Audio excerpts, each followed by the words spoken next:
Welcome my QT students. So from this session we'll be starting a quick revision of number system topics. So in number system we'll be taking up some bit of basics. What are numbers, what kind of numbers are there. Then factorization based concepts, divisibility rules,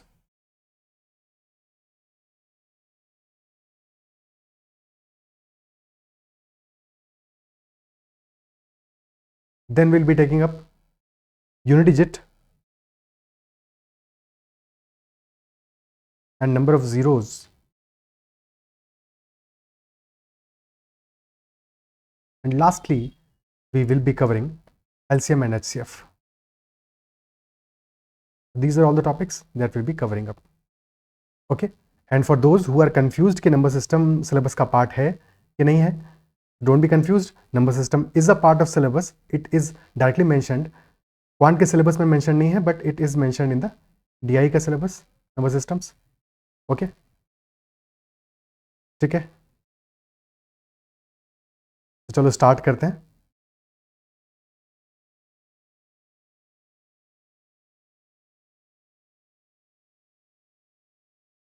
We'll be starting with whole numbers,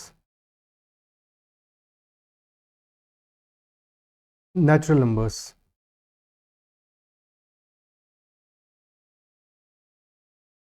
integers. What is the basic difference between these sets? As such, ये sets हैं, sets of numbers हैं. ठीक है. Natural numbers क्या है? Natural numbers are those numbers, basically counting numbers भी कह सकते हैं इनको, जिनको हम counting में यूज करते हैं 1 2 3 4 5 6 etc. Those numbers which naturally exist in the universe. For example, 1 apple, 2 logs, etc. So 1 2 3 4, all these counting numbers are natural numbers. And then if we add 0 in it, क्योंकि 0 क्या है? 0 is complete absence. 1 2 3 4 क्या है? These are counting numbers, natural numbers, naturally जो exist करते हैं, और naturally जो चीज़ exist नहीं करती है 0 है. ठीक है, तो 0 is not natural number but it is a part of whole number. तो whole number में हमारा 0 आता है प्लस natural numbers आते हैं, all the natural numbers. तो अगर हम natural numbers को n से represent करें तो 0 plus all the natural numbers are part of whole numbers. और integers में हमारे पास क्या है? Integers can be of three types. They can be positive integers, there can be negative integers and 0, because 0 is neither positive nor negative. और positive integers हमारे सारे के सारे natural numbers हैं, और negative integers -1 -2 and so on. Obviously all the positive integers अगर हम count करें तो इन्फिनिटी होंगे, और all the negative integers will also be infinity. 0 तो अपने आप में एक है. ठीक है, और सब मिला के भी टोटल नंबर ऑफ इंटीजर्स भी इनफाइनाइट ही होंगे, total number of natural numbers भी इनफाइनाइट होंगे, total number of whole numbers भी इनफाइनाइट होंगे. तो अगर क्वेश्चन पूछता है टोटल नंबर ऑफ इंटीजर्स कितने होंगे, तो दैट विल बी इनफाइनाइट. उसमें कहीं पे कोई डाउट की बात नहीं है. Is that clear? ठीक है. Now coming to the numbers, single digit numbers कितने हैं या डिजिट्स कितनी है? Since we are using decimal system, base system हमारा है डेसिमल सिस्टम, यानी बेस 10 पे है, तो there are 10 digits, 10 digits from 0 to 9.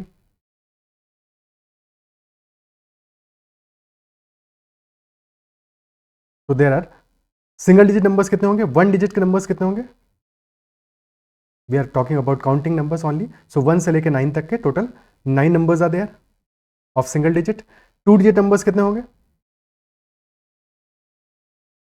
Minimum 2 digit, smallest 2 digit number हमारा 10 है, और लार्जेस्ट 2 डिजिट नंबर हमारा 99 है. तो 10 से 99 total 90 numbers are there. Similarly 3 digit numbers अगर हमें चाहिए तो स्मॉलेस्ट होगा 100, लार्जेस्ट होगा 999, टोटल 900 नंबर्स आर देयर. और इन जनरल अगर हम बात करें n डिजिट के नंबर्स कितने होंगे, n डिजिट के नंबर्स कितने होंगे, तो स्मॉलेस्ट नंबर होगा 10 to the power n-1, क्योंकि 2 डिजिट का स्मॉलेस्ट नंबर हमारा है 10 to the power 1, 3 डिजिट का स्मॉलेस्ट नंबर है 10 to the power 2, तो n डिजिट का स्मॉलेस्ट नंबर होगा 10 to the power n-1. Clear है? जहाँ पे कि -1 पावर में है, ये ध्यान रखना है. और लार्जेस्ट नंबर होगा हमारा 10 to the power n-1. और टोटल नंबर ऑफ नंबर्स कितने आएंगे? There will be a 9 followed by n-1 zeros. Clear है? तो this is our basic story, number of numbers. यहां तक बात क्लियर है? ठीक है. Now coming to prime numbers and composite numbers. What is a prime number? Prime number is a number with exactly two factors. Exactly two factors. और ये दो factors कौन से होंगे? Those factors are 1 and the number itself. Okay? So 1 and itself, those two factors are there for a prime number. For any composite number, number of factors are greater than 2.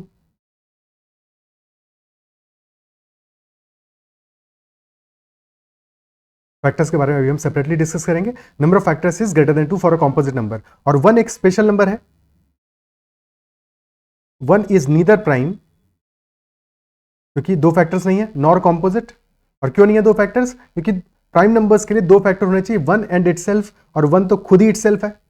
तो इसका exactly 1 factor है. 1 is the only number with only 1 factor. तो अकेला number है जिसका अकेला ही factor है, और वो भी वो खुद है.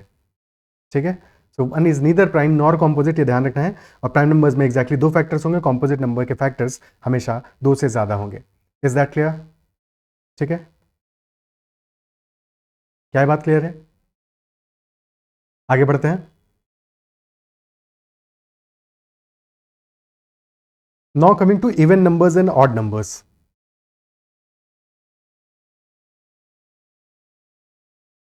तो even number is any number which ends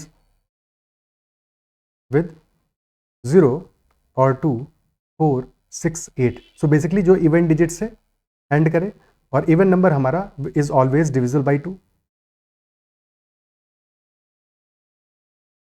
और odd number is any number which ends with odd digit 1, 3, 5, 7 and 9 and it is never divisible by 2. never divisible by 2. ठीक है. और अगर हम इवन नंबर में इवन नंबर ऐड करेंगे तो हमेशा जो रिजल्ट मिलेगा that will also be even. Even में ऑड ऐड करेंगे, ऑर्डर कुछ भी हो, तो हमेशा एक ऑड नंबर मिलेगा. और अगर ऑड में ऑड ऐड करेंगे तो हमेशा एक इवन नंबर मिलेगा. तो these are a few basic things जो कि दिमाग में रखनी है हमेशा. सिमिलरली अगर हम इवन नंबर में एक इवन नंबर मल्टीप्लाई करेंगे तो हमेशा एक इवन नंबर मिलेगा आउटकम. इवन में ऑड मल्टीप्लाई करेंगे तो भी, क्योंकि एक नंबर इवन है, तो रिजल्ट हमारा इवन ही आएगा. और जब ऑड में ऑड मल्टीप्लाई करेंगे तो क्योंकि 2 का कोई भी फैक्टर अवेलेबल नहीं होगा तो रिजल्ट में ऑड नंबर मिलेगा. क्लियर? और जो एडिशन में काम आ रहा है वही सेम सब्ट्रैक्शन में भी काम आएगा. कि अगर ऑड में ऑड सब्ट्रैक्ट करोगे तो भी इवन आएगा, ऑड में ऑड ऐड करोगे तो भी इवन आएगा. इवन में इवन सब्ट्रैक्ट करो या ऐड करो, दोनों केसेस में हमें इवन ही मिलेगा. और इवन और ऑड में चाहे सब्ट्रैक्शन करो या एडिशन करो, दोनों केसेस में हमें ऑड नंबर ही मिलने वाला है. Is that much clear? Okay. ठीक है. नाउ एक दो बातें और समझनी है. फॉर एग्जाम्पल कि रैशनल नंबर और irrational number. What is a rational number and what is a irrational number? इसके बाद में will be moving two questions. Okay. तो रैशनल नंबर क्या होता है? नाम ही कह रहा है रेशियो, रेशियो नाल. तो जिस नंबर को हम रेशियो के फॉर्म में रिप्रेजेंट कर सकें that is a rational number. और रेशियो क्या हुआ? पी बाई क्यू के फॉर्म में रिप्रेजेंट कर सकें, where P and Q both are integers. ठीक है. पी और क्यू दोनों इंटीजर होने चाहिए. तो अगर पी और क्यू इंटीजर है and Q is not equal to 0, Q should not be equal to 0, that number will be a rational number. ठीक है. तो जिसको भी रेशियो के फॉर्म में रिप्रेजेंट कर सकते हैं that number will be a rational number. Example क्या हो सकता है? यार मल्टीप्लाई 4/7 हो, या कोई इंटीजर हो 2 हो, बिकॉज 2 इज ऑल्सो 2/1. ठीक है. So any number that can be represented in a form a ratio that is a rational number. अब कई बार हमें डेसिमल में भी नंबर मिलेगा. सो डेसिमल वाले नंबर्स हमारे रैशनल होंगे कि नहीं होंगे ये आइडेंटिफाई करना पड़ेगा. फॉर एग्जांपल अगर हमारा नंबर है 3.2, ठीक है, तो 3.2 को we can write as, decimal हटा दें और डिवाइड बाई 10 कर दें तो 32/10 लिख सकते हैं. Is that so? तो 3.2 is equal to 32/10 which is in P by Q form. तो this is a rational number. Rational number होगा. फिर चाहे डेसिमल के बाद में हमारा कितना भी डिजिट तक जाए, अगर 4 डिजिट तक गया है तो भी यही कहानी है. डेसिमल हटा देंगे और 4 0 ऐड कर डिवाइड कर देंगे तो ये स्टिल रैशनल नंबर है. तो अगर हमारा एक डेसिमल नंबर है, ठीक है, और टर्मिनेटिंग डेसिमल है, टर्मिनेटिंग यानी कि खत्म हो रहा है, एंड हो रहा है, ठीक है, तो terminating decimal is always rational. That is always rational, क्योंकि हम हमेशा उसको फ्रैक्शन में कन्वर्ट कर सकते हैं. अगर नॉन टर्मिनेटिंग है अगर नॉन टर्मिनेटिंग है तब क्या? फॉर एग्जाम्पल नॉन टर्मिनेटिंग के केस में नंबर हमने लिया 3.2222 एंड सो ऑन, ठीक है, this is our number, let us say this is equal to x। अब हमें इसको कोशिश करना है, हमारा पर्पस क्या है, हमें कोशिश करना है क्या रैशनल में कन्वर्ट हो सकता है कि नहीं हो सकता है, ठीक है। और अगर इसको रैशनल में कन्वर्ट करना है तो हमें क्या करना पड़ेगा, डेसिमल के बाद की कहानी को खत्म करना पड़ेगा, इजंट इट सो? तो अगर हम इसको 10 से मल्टीप्लाई कर दें, क्योंकि यहाँ पे पैटर्न क्या है, 2 ही रिपीट हो रहा है लगातार, तो अगर हम इसको 10 से मल्टीप्लाई कर दें तो 10x क्या हो जाएगा, 10x विल बी 32, एक 2 हमारा डेसिमल से लेफ्ट हैंड साइड में आ जाएगा और बाकी बात की कहानी डेसिमल के बाद की सेम ही रहेगी। अब 10x में से अगर हम x सब्ट्रैक्ट कर दें तो रिजल्ट आ जाएगा हमारा 9x, और डेसिमल के बाद का सब कुछ कैंसिल आउट हो जाएगा, तो 9x will be equal to 32 minus 3 which is 29। तो यहाँ से हमारा x की वैल्यू आ जाएगी 29 divided by 9 which is in p by Q form, यानी कि ये भी हमारा एक रैशनल नंबर हो जाएगा। तो any non terminating but repeating, very important, तो अगर हमारा टर्मिनेटिंग है तब तो रैशनल है ही है, अगर नॉन टर्मिनेटिंग है बट रिपीटिंग है तब भी डेसिमल हमारा रैशनल नंबर ही होगा, ठीक है। Non terminating repeating decimal number is also a rational number, this is also a rational number. Clear है? एग्जाम में कन्वर्ट करने को आना तो नहीं चाहिए बट आने को आ भी सकता है। तो एक दो और एग्जाम्पल देख लेते हैं इसी पे। फॉर एग्जाम्पल हमारा नंबर हुआ 56.323232 एंड सो ऑन। तो यहाँ पे 2 डिजिट्स रिपीट हो रही हैं। अगेन हमारा पर्पस क्या है, हमको अल्टीमेटली डेसिमल के बाद की चीज़ को रिमूव करना है, तभी हम रैशनल बना पाएंगे। और हमें पता है अब कि क्योंकि ये नॉन टर्मिनेटिंग है बट रिपीटिंग है, रिपीट हो रहा है 32 लगातार, तो ये एक रैशनल नंबर तो है। तो x अगर हमारा 56.3232 एंड सो ऑन है, तो क्योंकि हमें 2 डिजिट्स को रिमूव करना है तो इस बार 100 से मल्टीप्लाई करेंगे, ठीक है। सो 100x हमारा हो जाएगा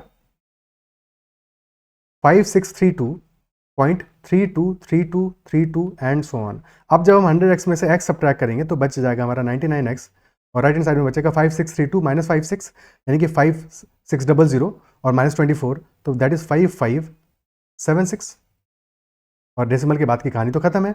तो x हमारा आ जाएगा 5576 divided by 99। Is that clear? So ये हमारा रैशनल नंबर ही होगा। क्लियर है? अब जो बच गए इसके बाद में नंबर, जो नंबर्स होंगे हमारे नॉन टर्मिनेटिंग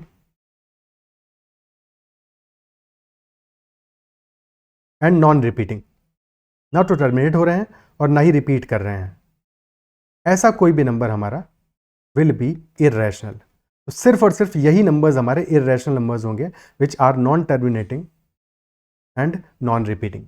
एग्जाम्पल क्या हो सकता है? फॉर एग्जाम्पल पाई, ठीक है। पाई को हम कहते हैं 3.14, बट वो अप्रॉक्सीमेटली होता है, ध्यान रखना, एग्जैक्टली नहीं होता है, ठीक है। तो pi exactly is not equal to 3.14, pi को हम अप्रॉक्सीमेटली 22/7 भी कहते हैं, बट अगेन 22/7 अप्रॉक्सीमेटली है, एग्जैक्टली नहीं है, ठीक है। तो ये रेशियो के फॉर्म में कन्वर्ट करके हम इसको इसलिए लिखते हैं ताकि हम अपना कैलकुलेशन आसानी से कर सकें, बट अप्रॉक्सीमेटली 22/7 होता है, एग्जैक्टली पाई एक रैशनल नंबर नहीं है, ये चीज़ दिमाग में रहनी चाहिए। Similarly square root of any non perfect square, this is square root of 2, square root of 3, square root of 5, square root of 7 and so on. तो कोई भी नॉन परफेक्ट स्क्वायर का स्क्वायर रूट हमेशा एक इर्रेशनल नंबर होगा। लेकिन अगर हम स्क्वायर रूट ऑफ 4 लिख दें, तो क्योंकि 4 इज अ परफेक्ट स्क्वायर, तो दिस इज इक्वल टू 2, तो ये इर्रेशनल नंबर नहीं होगा। Is that clear? ठीक है, अब क्वेश्चंस पे चलते हैं हम लोग।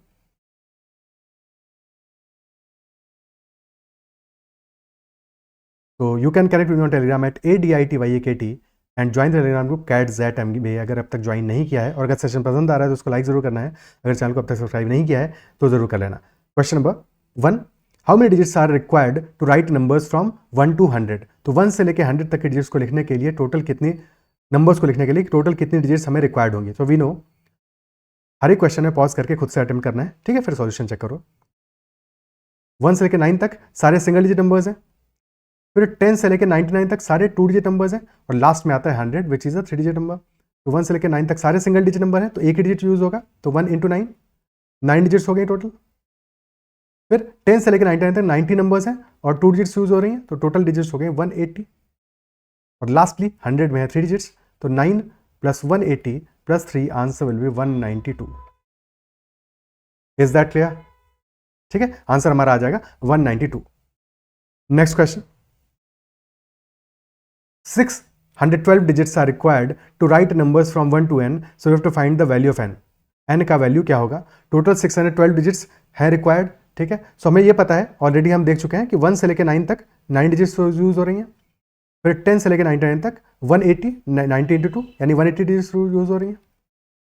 क्लियर। अब लेट अस से इसके बाद में हम 100 से लेके n तक जा रहे हैं, लेट अस से x नंबर्स हम आगे गए, ठीक है, x नंबर्स हम आगे गए, और क्योंकि ये 3 डिजिट नंबर्स हैं सारे के सारे, तो टोटल डिजिट्स कितनी होंगी, 3x होंगी, और हमें पता है टोटल हमारा 612 आ रहा है, तो 9 plus 180 plus 3x, this should be equal to 612। Okay, तो 3x हमारा आ जाएगा 612 माइनस 189, और ये कितना वैल्यू आया हमारा, 200 सब्ट्रैक्ट किया 412, ठीक है, 612 में 200 सब्ट्रैक्ट कर दो पहले, 412 आ गया, प्लस 11 ऐड कर दो, तो 423 आ गया। क्लियर। देखो एक तरीका है कि हमेशा जब भी कैलकुलेशन हमें फास्ट करना है, फॉर एग्जांपल हमें 189 सब्ट्रैक्ट करना है, तो 189 में 11 ऐड करोगे 200 हो जाएगा, इसके बाद में बचा कितना 412, तो 11 प्लस 412 423 आ गया। इस तरह से तुम सब्ट्रैक्शन करोगे तो गलती होने का स्कोप भी कम है, और साथ में कैलकुलेशन भी तुम्हारा थोड़ा सा फास्ट हो जाएगा, ठीक है। इंस्टेड ऑफ कि तुम कैरी लेने की कोशिश करो और बाकी तामझाम करो, या जिस भी तरह से तुम करते हो, और बाकी तुम कंफर्टेबल हो किसी और तरीके से इससे फास्ट, तो कोई समस्या नहीं है। फिर 3x आ गया 423, तो x की वैल्यू आ जाएगी हमारी 423 divided by 3, and this will B 141, यानी कि 141 नंबर्स हमारे 3 डिजिट के लेने पड़ेंगे, ठीक है, 3 डिजिट के लेने पड़ेंगे। लेकिन ध्यान ये रखना है 141 नंबर्स लेने, तो लास्ट नंबर क्या होगा, n की वैल्यू क्या होगी, n होगा हमारा 99 प्लस 141। यहाँ पे ये गलती नहीं करना है कि 100 में 141 ऐड कर दो, ठीक है, क्योंकि 99 के बाद अगला नंबर 100 है प्लस 1, और हमें करना है प्लस 141, ठीक है, क्योंकि x नंबर्स है, तो 99 प्लस 141 करोगे, आंसर आएगा 240, ऑप्शन सी। क्या ये बात समझ में आती है, ठीक है।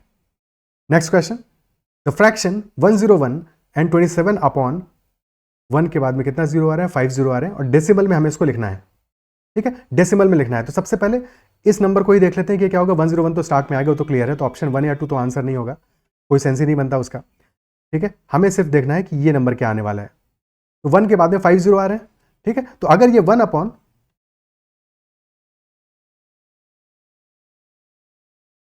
1 लाख होता तो क्या आता अपना नंबर आता 0.00001, यानी कि डेसिमल के बाद में 5 डिजिट्स आती है और लास्ट में 1 आता अपना, ठीक है। क्या ये बात समझ में आती है। अब यहाँ पे क्या है, क्योंकि जितने नंबर ऑफ जीरोज हैं डेसिमल के बाद हमें उतनी डिजिट्स चाहिए। अब क्योंकि 27 बाई 1 लाख है, तो क्या करेंगे, लास्ट में लिख दो 27, और टोटल 5 डिजिट्स चाहिए, तो 3 और डिजिट बना दो 0, और फिर डेसिमल लगा दो, so this will be our number, ठीक है, और इसमें ऐड कर दो 101, तो आंसर अपना आ जाएगा ऑप्शन 3। इस क्वेश्चन में कंफ्यूजन नहीं है, बट अगर इसमें कोई भी बेसिक कंफ्यूजन आ रहा है, थोड़ा मुश्किल है, तो हमेशा बेसिक्स करो, कहीं पे कोई दिक्कत की स्कोप नहीं रहेगा, चीज तुम्हारी सही हो जाएगी, क्वेश्चन सही हो जाएगा। क्लियर है। अगला क्वेश्चन करते हैं, स्क्वायर रूट ऑफ 0.0625 क्या होगा। अब यहां पे निकालना है square root.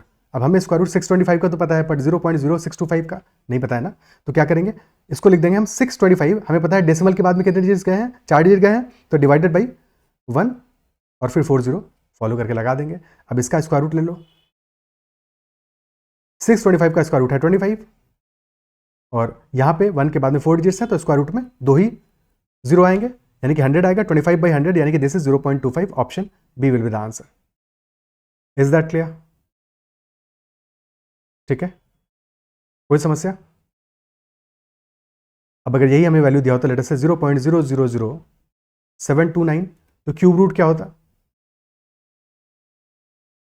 Cube root of this value, यहां पे हमें क्या पता है, दिस इज 729, और डेसिमल के बाद में 6 डिजिट्स हैं, तो 1 के बाद में 6 जीरो लगा दो, क्यूब रूट लोगे, 729 का क्यूब रूट क्या है, दैट विल बी 9, और क्यूब रूट में टोटल 6 जीरोज हैं, तो यहाँ पे 2 जीरो आएंगे सिर्फ, डिवाइड बाई 3, 9 बाई 100, यानी कि this will B 0.09। Is that clear. तो कोई भी नंबर आएगा वहां पे तुम इजीली स्क्वायर रूट या फिर क्यूब रूट उसका निकाल सकते हो। नेक्स्ट क्वेश्चन करते हैं, which of the following is are an irrational number, इनमें से कौन सा नंबर एक इररेशनल नंबर है। फर्स्ट नंबर हमारा आ रहा है 0.3333, ठीक है, so this is a terminating decimal. पहला नंबर तो हमारा टर्मिनेटिंग डेसिमल है कि नहीं, टर्मिनेटिंग है मतलब ये तो पक्का रैशनल नंबर है, तो इररेशनल नहीं हो सकता है। सेकंड में लिखा है स्क्वायर रूट ऑफ 121, बट 121 हमारा 11 का स्क्वायर होता है, तो बेसिकली 11 आ जाएगा, तो ये भी इररेशनल नंबर नहीं है। Square root of 2 is irrational number, और 0.625 भी टर्मिनेटिंग डेसिमल है, तो ये भी हमारा इरेशनल नंबर तो बिल्कुल नहीं है, तो सिर्फ और सिर्फ थर्ड है हमारा irrational number, option C answer हो जाएगा। Clear? Okay, next question, if x and y are integers and x minus Y is odd, which of the following must be true? अगर x माइनस वाई ऑड है और x और y integer हैं तो क्या value true होगा इसमें से? अगर x माइनस वाई हमारा ऑड आ रहा है तो क्या केस बन सकता है हमारा? या तो x हमारा इवन है और y ऑड है, क्योंकि इवन में से ऑड घटाओगे तो फिर ऑड आएगा, अभी थोड़ी देर पहले जो हमने देखा था। और या फिर ऐसा होगा, इसका ऑपोजिट होगा कि x ऑड होगा और y इवन होगा। दोनों में से कोई भी केस हो सकता है, बट ये पक्का है कि इनमें से एक इवन है और एक ऑड है। ठीक है, तो अगर हम इवन और ऑड को मल्टीप्लाई कर रहे हैं, पहला वाला आ रहा है एक्स वाई, तो एक्स वाई इवन होगा कि ऑड होगा? इवन और ऑड को जब भी मल्टीप्लाई करेंगे तो हमेशा हमारा रिजल्ट क्या आएगा? इवन आएगा। तो यानी कि एक्स वाई इवन है, ये तो करेक्ट है, ये तो करेक्ट है। बी कह रहा है X square plus Y square is odd. तो अगर एक्स हमारा X square plus Y square क्या होगा? एक्स और वाई में एक इवन है एक ऑड है, तो इवन का स्क्वायर क्या आएगा? इवन इंटू इवन है, इवन ही होगा। और ऑड का स्क्वायर ऑड इंटू ऑड है, यानी कि ऑड ही होगा। तो even plus odd will be odd. ये इंपॉर्टेंट नहीं है कि एक्स और वाई में कौन सा ऑड है कौन सा इवन है। ठीक है, so clearly this will be a odd value, ये भी करेक्ट है। अच्छा, ध्यान ये रखना है कि वैल्यूज पुट करके कभी ऐसा क्वेश्चन नहीं करना है, बिकॉज ऐसा हो सकता है कि मल्टीपल केसेस पॉसिबल हो, कैन नॉट बी डिटरमाइंड हो, तो ऐसे केसेस में वैल्यूज डायरेक्टली पुट नहीं करनी है। और अगर वैल्यूज पुट करने वाले हो तो पहले तो पता होना चाहिए कि दो केसेस बन रहे हैं, दोनों तरह की वैल्यूज को पुट करके फिर देखो। ठीक है, क्योंकि इजी क्वेश्चन है, यहाँ पे वैल्यूज पुट करके ऐसा अगर मल्टीपल केसेस पॉसिबल है या फिर स्ट्रेट अवे दिख रहा है, ठीक है, तो फिर वहाँ पे कोई समस्या नहीं है। फॉर एग्जाम्पल यहाँ पे कैन नॉट डिटरमाइन तो आंसर नहीं है, तो वैल्यूज पुट करोगे तो भी चल जाएगा तुम्हारा। ठीक है, नेक्स्ट है एक्स प्लस वाई का होल स्क्वायर इज इवन, और x हमें पता है x और y में एक इवन है एक ऑड है, और अगर x माइनस वाई ऑड है तो x प्लस वाई भी क्या होगा? ऑड होगा। अगर x माइनस वाई ऑड है तो हमें यहां से क्लियरली पता है कि x प्लस वाई भी तो ऑड ही होगा, isn't it so? और अगर x प्लस वाई ऑड है तो ऑड का स्क्वायर क्या आएगा? ऑड का स्क्वायर तो बॉस ऑड ही आएगा, इवन थोड़ी आएगा। तो सी गलत हो गया, ए और बी सही है, ऑप्शन 2 आंसर हो जाएगा। Is that clear? ठीक है, next question, what is the sum of squares of first 15 natural numbers?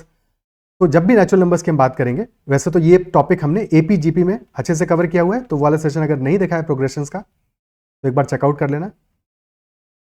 ठीक है, उसमें ये सारी वैल्यूज भी मिल जाएंगी। ठीक है, एवरेज में भी शायद ये डिस्कस किया होगा। तो sum of squares of first 15 natural numbers, तो अगर फर्स्ट n नेचुरल नंबर्स को हम सम कर रहे हैं, sum of first n natural numbers, तो सम क्या होगा? That sum will be n into n plus 1 and this divided by 2। और अगर सम ऑफ स्क्वायर्स कर रहे हैं तो स्क्वायर्स का सम आएगा n into n plus 1 into 2n plus 1 and this divided by 6। ये फॉर्मूले याद रखने पड़ेंगे। और अगर सम ऑफ क्यूब्स कर रहे हैं और first n natural numbers, so that will be sum of first n natural numbers का जो सम है n into n plus 1 by 2, इसका whole square. So this will be n into n plus 1 by 2 का whole square.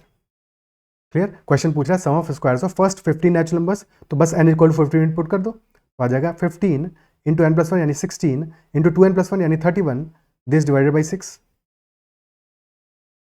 3 से काटेंगे, ऊपर आएगा 5, नीचे बचा 2, 5 इंटू 8 यानी कि 40 इंटू 31, तो 4 इंटू 31 होगा 124, लास्ट में आया 0, 1240, option B will be the answer. Is that clear? ठीक है, next question, what is the sum of cubes of first 10 natural numbers? First 10 natural numbers के क्यूब्स का सम क्या होगा? तो we know n into n plus 1 by 2 का whole square, और n is equal to put 10 put करोगे तो 10 into 11 by 2 का होल स्क्वायर विच इज 55 का होल स्क्वायर, और 55 का होल स्क्वायर क्या होगा? 5 का होल स्क्वायर 25, और फिर 5 इंटू 6 यानी कि this will be 3025, option C. ठीक है, किसी भी कोई भी दो डिजिट नंबर हमारा है, लेट अस से 75 है, तो 75 का स्क्वायर करना है, तो 5 का स्क्वायर आएगा 25, और 7 को उसके नेक्स्ट नंबर 8 से मल्टीप्लाई करोगे तो आ जाएगा 5625, this will be perfect square. Okay, तो these are all the questions of numbers, basics जो हमने कर लिए। अब फैक्टराइजेशन पे बात करते हैं।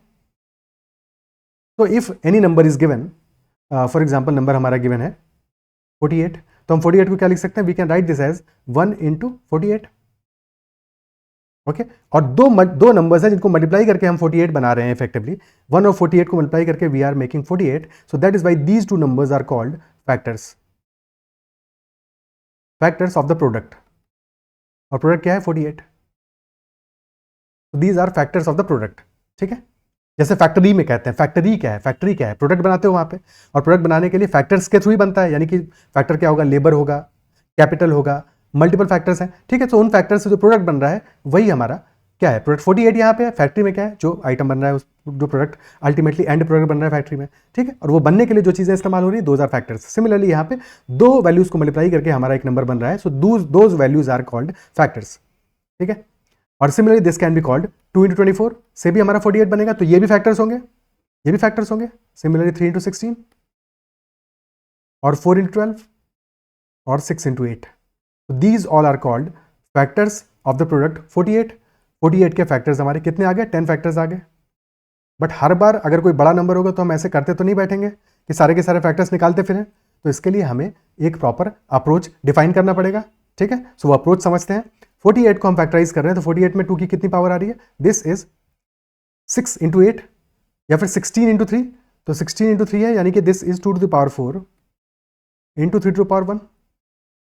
Okay, 2 to the power 4 × 3 to the power 1, और जो भी इसके फैक्टर्स आएंगे, फैक्टर हमेशा क्या होगा, देखो सबसे स्मॉलेस्ट फैक्टर कौन सा होगा 48 का, स्मॉलेस्ट फैक्टर होगा 1, क्योंकि 1 तो सभी का फैक्टर है, बापू है भाई, सबका फैक्टर है, और बेसिक बिल्डिंग ब्लॉक है, सारे नंबर 1 से ही बनते हैं। और लार्जेस्ट फैक्टर होगा ये नंबर खुद, यानी कि 48। और हमेशा ये ध्यान रखना है कि ये तो सारे के सारे फैक्टर्स हो गए। अगर क्वेश्चन में हमसे प्रॉपर फैक्टर पूछे, हो सकता है कि डेफिनेशन पे बेस्ड होके प्रॉपर फैक्टर पूछ ले, तो प्रॉपर फैक्टर में हमें सारे फैक्टर्स में से यानी कि 10 में से 1 और 48 को सब्ट्रैक्ट करना पड़ेगा, तो 10 - 2 करेंगे तो हमारे प्रॉपर फैक्टर आएंगे 8। Is that clear? तो किसी भी प्राइम नंबर के प्रॉपर फैक्टर कितने होंगे, 0, क्योंकि वो नंबर खुद है और 1 है फैक्टर, और प्रॉपर फैक्टर में आएंगे 0। तो किसी भी नंबर के अगर प्रॉपर फैक्टर 1 या ज्यादा आ रहा है तो that is a composite number only. Is that clear? तो ध्यान रखना है, फैक्टर डिफरेंट है, प्रॉपर फैक्टर अलग बात है।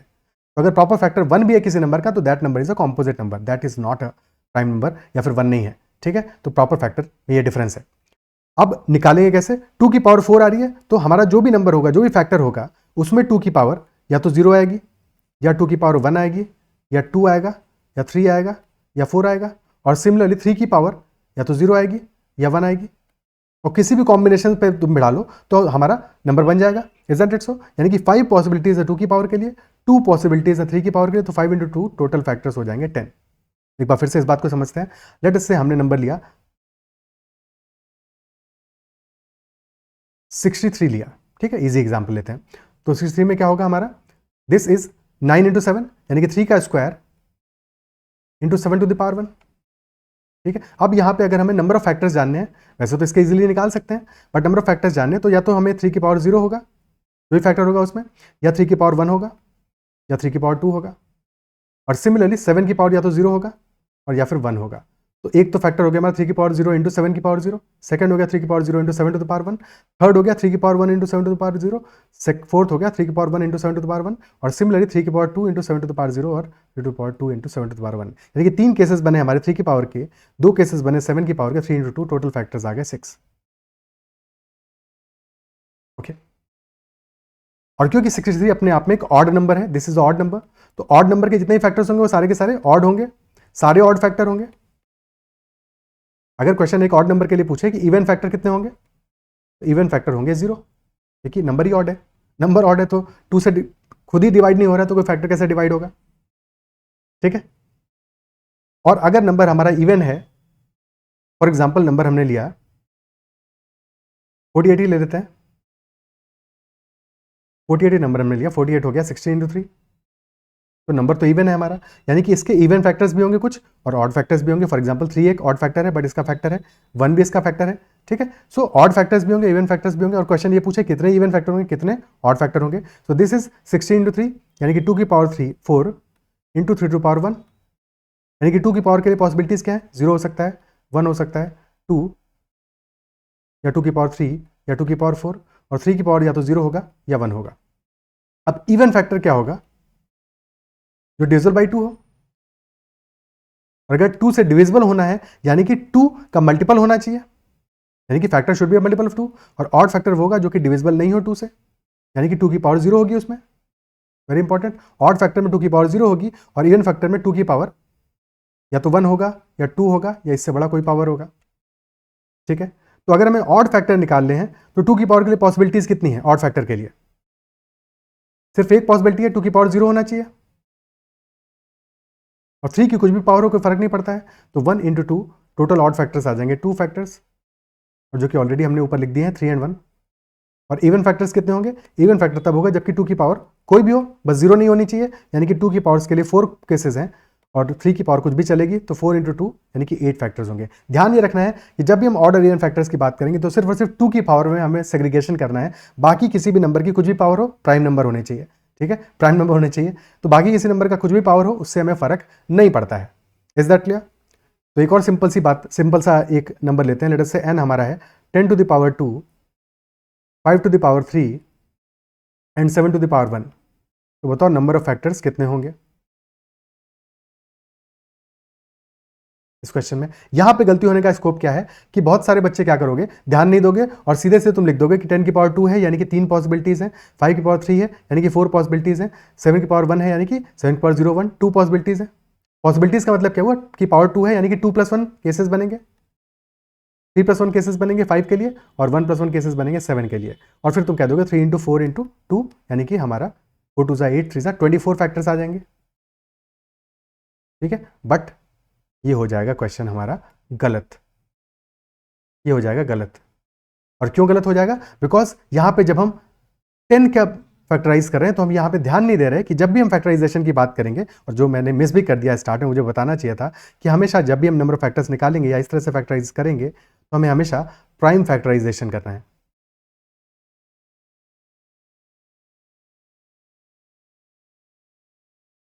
You always have to do prime factorisation, यानी कि प्राइम नंबर्स में ही हमें ब्रेक करना है, because prime numbers are building blocks of numbers और हम उनमें ही डिफाइन कर पाएंगे नंबर ऑफ फैक्टर्स को। क्लियर है? तो हमेशा हमें प्राइम फैक्टराइजेशन करना है। तो यहाँ पे 10 तो प्राइम नहीं है अपना, 5 तो प्राइम है, 7 प्राइम है, but 10 is not a prime. तो हमेशा सबसे पहले नंबर्स को प्राइम की पावर्स में कन्वर्ट करोगे।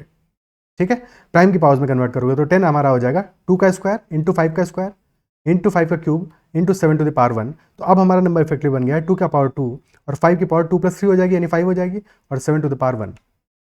अब हमें पता है कि 2 की पावर के लिए केसेस बनेंगे 2 + 1, 5 की पावर के लिए केसेस बनेंगे 5 + 1, और 7 की पावर के लिए केसेस बनेंगे 1 + 1। सबको मल्टीप्लाई कर दोगे आंसर आ जाएगा 3 into 6 18 into 2 36 factors will be there. तो अगर जनरलाइज करें इसी बात को, तो अगर n हमारा है prime number 1 to the power a, prime number 2 to the power b, prime number 3 to the power c, तो नंबर ऑफ फैक्टर्स क्या आ जाएंगे? a + 1 into b + 1 into c + 1। Clear है? नंबर ऑफ फैक्टर्स निकल गए हमारे, नंबर ऑफ प्रॉपर फैक्टर्स निकल गए, इवन फैक्टर्स आ गए, ऑड फैक्टर्स आ गए। एक चीज और है कि सम ऑफ फैक्टर्स। इस सम ऑफ फैक्टर्स क्या होगा? तो लेट अस से हम एक एग्जांपल लेते हैं। n हमारा है 2 का स्क्वायर 3 के क्यूब और 5 टू द पावर 1, और हमें निकालना है कि सम ऑफ फैक्टर्स क्या होगा, सारे के सारे फैक्टर्स का सम क्या होगा।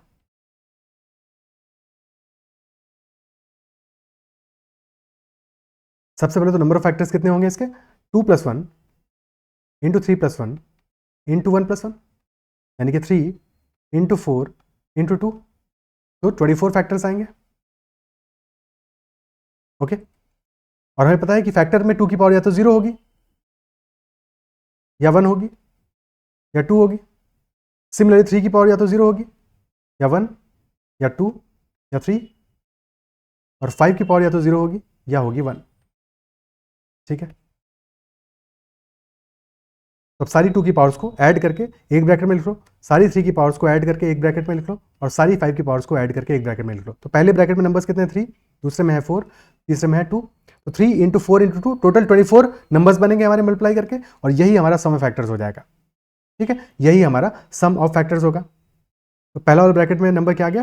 2 की पावर 0 यानी 1 + 2 + 4, सेकेंड में आ गया 1 + 3 + 9 + 27, और थर्ड में आ गया 1 + 5।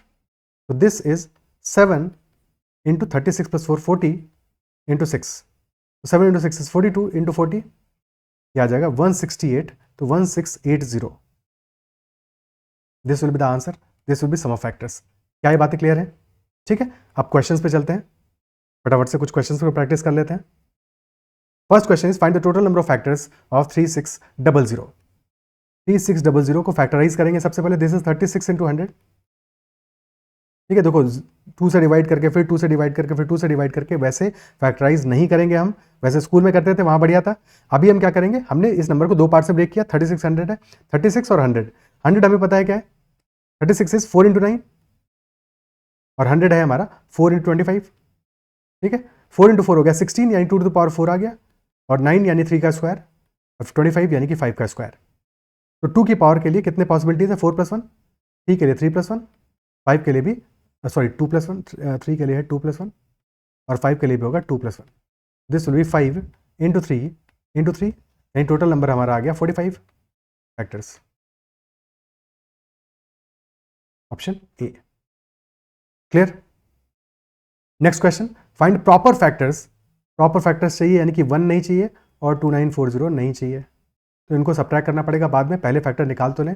2940 क्या है, दिस इज 294 इंटू 10, और 294 क्या हो जाएगा हमारा, दिस इज 2 इंटू 147, और 147 हमारा 3 का मल्टीपल है, यानी 2 इंटू 3 इंटू 49 इंटू 10। 10 में भी 2 आ जाएगा, तो 2 का स्क्वायर इंटू 3 की पावर 1 इंटू 5 की पावर 1 इंटू 7 की पावर 2, ये टोटल हमारा फैक्टराइज हो गया। ठीक है, 2 की पावर के लिए केसेस बनेंगे 2 + 1, और 3 की पावर के लिए 3 की पावर 1 है यानी 3 की पावर 0 + 1 यानी 1 + 1 हो जाएगा। सिमिलरली 5 की पावर के लिए 1 + 1, और 7 की पावर के लिए 2 + 1। टोटल नंबर ऑफ फैक्टर्स आ गए हमारे 3 into 2 into 2 into 3, so that is 9 into 4 36। 36 total factors हैं, बट प्रॉपर फैक्टर्स के लिए सब्ट्रैक्ट करोगे 2 से, आंसर आ जाएगा 34। तो 34 proper factors will be there. Okay, next question, find the number of odd factors of 7200। 7200 के ऑड फैक्टर्स क्या होंगे। सबसे पहले करो फैक्टराइज, दिस इज 72 इंटू 100, और 72 हुआ हमारा 8 इंटू 9, और 100 हुआ 4 इंटू 25। तो 8 इंटू 4 आ गया 32, यानी 2 टू द पावर 5, और 9 आ गया 3 का स्क्वायर, 25 आ गया 5 का स्क्वायर, यानी कि टोटल नंबर ऑफ फैक्टर्स कितने होंगे हमारे, वो तो निकाल लेंगे, बट हमें चाहिए क्या, ऑड फैक्टर्स चाहिए। और ऑड फैक्टर्स चाहिए यानी 2 की पावर हमारी 5 + 1 नहीं होगी, सिर्फ 5 होगी, क्योंकि 2 की पावर, सॉरी 2 की पावर 1 ही, सिर्फ 2 की पावर 0 वाला ही केस बनेगा हमारा। ऑड फैक्टर चाहिए ना, यानी 2 की पावर 0 होगी, और कोई पावर हो नहीं सकती। ठीक है, तो 2 की पावर के लिए बस ध्यान रखना है, बाकी सब कहानी वही रहेगी। 3 की पावर में कितने केसेस बनेंगे, 2 + 1, और 5 की पावर में भी 2 + 1, तो यानी कि 1 into 3 into 3, total 9 odd factors होंगे। और अगर इवन पूछता तो बाकी बची हुई 2 की पावर्स 5 केसेस बने, तो 5 इंटू 3 इंटू 3, टोटल 45 हमारे इवन फैक्टर्स होते। Option 9 will be the answer, option B will be the answer. ठीक है, next, find the number of divisors of 4800 which are greater than 10। Number of divisors, divisor भी क्या हुआ, factor ही हुआ। ठीक है, divisor is also factor. Number of factors of 4800 which are greater than 10, क्या करेंगे, सबसे पहले नंबर ऑफ फैक्टर्स निकाल लो, यहाँ पे नंबर ऑफ फैक्टर्स निकाल लो, और फिर जो 10 से छोटे हमारे फैक्टर्स होंगे उनको सब्ट्रैक्ट कर देंगे, इंक्लूडिंग 10, क्योंकि ग्रेटर देन 10 की बात कर रहे हैं, और 10 भी यहाँ पे फैक्टर होगा। ठीक है, तो 4800 के फैक्टर्स कितने आने वाले हैं, दिस इज 48 इंटू 100, यानी कि 16 into 3 2 to the power 4 into 3 की power 1 into 2 square into 5 to the power 2, तो 2 टू द पावर 6 इंटू 3 की पावर 1 इंटू 5 स्क्वायर। तो नंबर ऑफ फैक्टर्स आ गया 6 + 1 इंटू 1 + 1 इंटू 2 + 1, तो 7 into 2 into 3, which is 42 factors in total. But 10 या उससे छोटे factors कितने होंगे, 1 भी फैक्टर है इसका, ठीक है, 2 भी फैक्टर है, 3 भी है, 4 भी है, 5 भी है, 6 भी है, इवन 7 नहीं है, और 8 भी फैक्टर है इसका, क्योंकि 2 की पावर 6 है। ओके, 8 भी फैक्टर है, क्या 9 फैक्टर है इसका, 3 की पावर 1 है सिर्फ, तो 9 फैक्टर इसका नहीं होगा। ठीक है, 9 नहीं होगा, ये ध्यान रखना है, और 10 फैक्टर होगा। तो टोटल हमारे कितने फैक्टर्स आ गए, 8 फैक्टर्स हैं which are less than equal to 10। तो काम के फैक्टर हुए हमारे 42 - 8 and hence 34। 24 option B. Is that clear? ठीक है, next question, find the sum of all the factors of 240। 240 के सारे फैक्टर्स का हमको सम चाहिए। सबसे पहले उसको ब्रेक करो प्राइम फैक्टर्स में। 240 हमारा क्या आ गया, 24 इंटू 10 यानी कि 8 इंटू 3 इंटू 2 इंटू 5, तो 2 की पावर 4 इंटू 3 की पावर 1 इंटू 5 की पावर 1, यानी कि 2 की पावर 0 प्लस 2 की पावर 1 प्लस 2 की पावर 2 टिल 2 की पावर 5 मल्टीप्लाइड बाई 3 की पावर 0 प्लस 3 की power 1 and this multiplied by 5 की पावर 0 प्लस 5 की पावर 1। तो ये वैल्यू आ गई हमारी 1 से लेके 16 तक ऐड करना है, और जब भी 2 की पावर्स को ऐड करोगे तो मल्टीप्लाई बाई 2 -1 कर सकते हो डायरेक्टली। ठीक है, 1 plus 2 plus 4 plus 8 plus 16 into 1 plus 3 into 1 plus 5, ये नंबर आ जाएगा हमारा 31 into 4 into 6। Is that clear? तो ये आ गया 24 इंटू 31, दैट इज 720 प्लस 24, तो 744, option D will be the answer. Okay, तो these are all the questions from the first session of number system. I believe session पसंद आया होगा, question समझ में आएंगे। किसी भी क्वेश्चन में अगर कहीं पे डाउट रह गया है तो कमेंट में जरूर मेंशन करना। That is all for this session. अगर सेशन पसंद आया तो उसको लाइक जरूर करना है, अगर अब तक चैनल को सब्सक्राइब नहीं किया है तो जरूर कर लेना। And you can connect me on Telegram at ADITYKT and join the group CATZAT MBA. That is all for this session. Bye bye. Take care.